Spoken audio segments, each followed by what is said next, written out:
Songo ye Mombali nanga Kasongo mbona we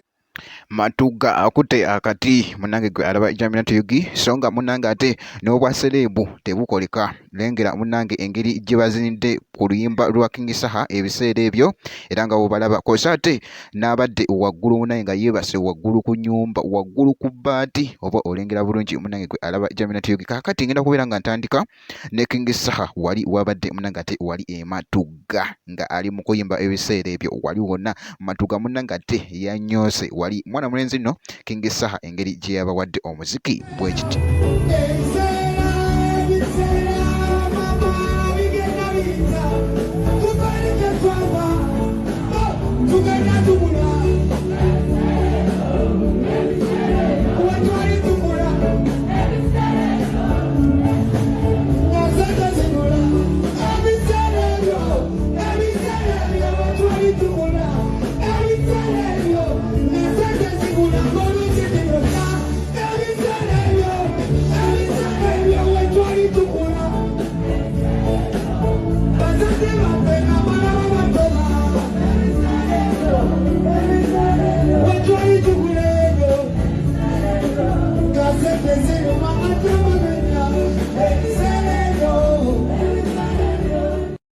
Kakati esaidi nga nvuddeyo jjukira nti nno nkugambye nti nno nina akatambya ku nga bw'okalaba.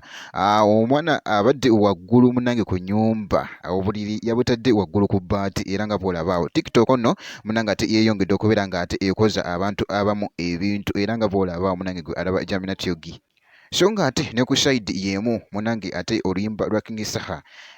munange babadde bakirobedda bali mu ttaka oba ndowooza babadde ndowooza bali mu kuba ndowooza action ndowooza babadde bakuba broker era nga bw'olaba munange gwe alaba Jaminat Yugi naye nga munange TikTok bweti ate